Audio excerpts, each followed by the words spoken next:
Hello guys, welcome back to our channel MOP gamers. இன்றைக்கி நம்ம வந்து கிளாஸ் ஆஃப் கிளான்ஸில் வந்து கிளான் வார் ஒரு அட்டாக் பண்ண போகிறோம்.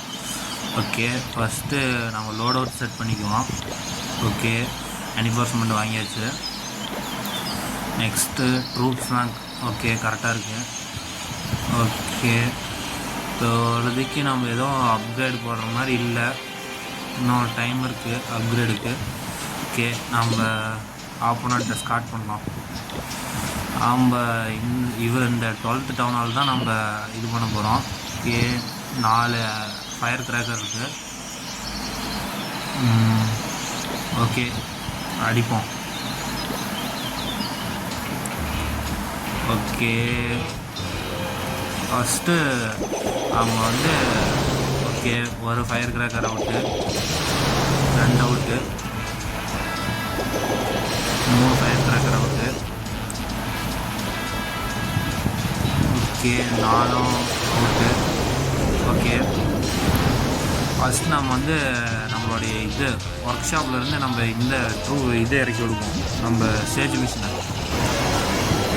மிஷினை அட்டாக் பண்ணாமல் டைவெர்ட் பண்ண இந்த பெக்காவும் 2 ஜெயிண்ட் பண்ணிடுச்சு. ஓகே, ஜெயிண்ட் மிஷின் கரெக்டாக ஈகிள் போகுது, கொஞ்சம் தள்ளி தான் போகுது. ஓகே, நம்ம டவுனால் பக்கம் எலக்ட்ரோ ட்ராக்கிங்கும் நார்மல் ட்ராக்கிங் இறக்குவோம். அதுக்கு சப்போர்ட்டாக வாடகை இருக்கேன். ஓகே,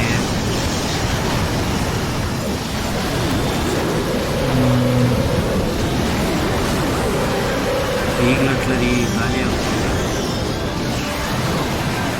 ஓகே, ஈகிளட்லரி காலி. இந்த சைடு டவுனால் வந்து நம்ம ட்ராகன்ஸ் வந்து அட்டாக் பண்ணிட்டு.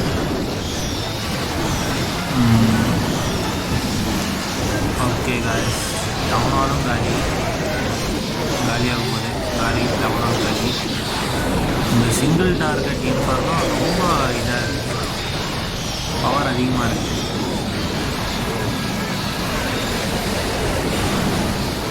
ஓகே, இந்த இடத்துல பாருங்கள், இந்த சேஜ் மிஷினில் நான் மைனர்ஸ் யூஸ் பண்ணுவேன். மைனர்ஸ் வந்து ரொம்ப ஹெல்ப்பாக இருக்கிறாங்க. எப்படின்னா மிச்ச எல்லா ட்ரூப்ஸும் வந்து இதில் லேண்டில் நடந்து வர்றது, அவங்க மட்டும் அண்டர் கிரவுண்ட் வழியாக வர்றதுனால மைனர்ஸ் வந்து அவ்வளோ சீக்கிரமாக எந்த ஒரு வெப்பன்ஸ்லேயும் டார்கெட்லேயும் சிக்க மாட்டேங்கிறாங்க. அதனால் மைனர்ஸ் வந்து நான் அதிகமாக சேஜ் மிஷினில் யூஸ் பண்ணுறேன். நீங்களும் இந்த அட்டாக் என்னுடைய ஸ்ட்ராட்டஜி பிடிச்சிருந்தா ஃபாலோ பண்ணுங்கள். ஸ்ட்ராட்டஜி எப்படி இது பண்ணுறதுன்னா கீழே கமெண்ட் பண்ணுங்கள், நான் இதுக்குன்னே தனியாக ஒரு வீடியோ போடுறேன். ஓகே, இதுதான் வார்டனை வந்து ட்ராகன்ஸ்க்கு ஹெல்ப்பாக அனுப்புறது. வார்டனே இது பண்ணுற ஹெல்ப்பு. ஓகே, அவ்வளோதான், ஆல்மோஸ்ட் குயின் மட்டும்தான் இருக்குது. குயின் காலி. Okay guys, 3 star அடித்தாச்சு.